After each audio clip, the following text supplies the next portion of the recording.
परशुराम अवतार।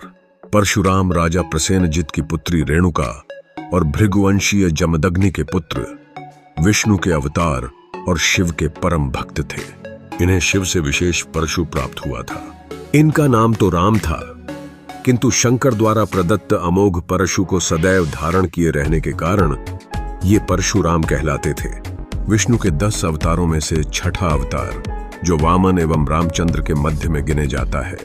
जमदग्नि के पुत्र होने के कारण ये जामदग्नि भी कहे जाते हैं। उनकी मां जल का कलश लेकर भरने के लिए नदी पर गईं। वहां गंधर्व चित्ररथ अप्सराओं के साथ जल क्रीड़ा कर रहा था। उसे देखने में रेणुका इतनी तन्मय हो गई कि जल लाने में विलंब हो गया तथा यज्ञ का समय व्यतीत हो गया। उसकी मानसिक स्थिति समझकर परशुराम के पिता जमदग्नि ने क्रोध के आवेश में अपने चारों पुत्रों को उसका वध करने के लिए कहा। परशुराम के अतिरिक्त कोई भी तैयार न हुआ। अत जमदग्नि ने सबको संज्ञाहीन कर दिया। परशुराम ने पिता की आज्ञा मानकर माता का शीश काट डाला।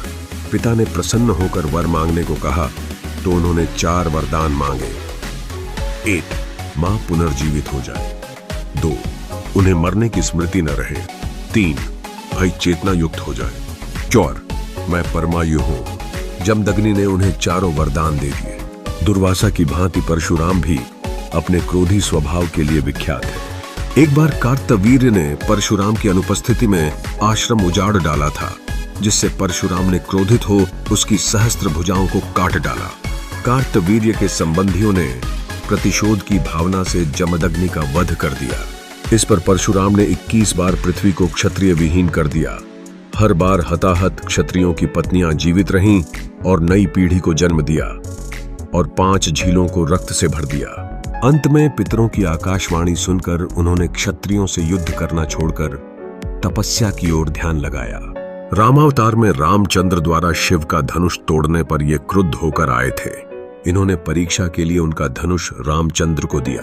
जब राम ने धनुष चढ़ा दिया तो परशुराम समझ गए कि रामचंद्र विष्णु के अवतार हैं, इसलिए उनकी वंदना करके वे तपस्या करने चले गए।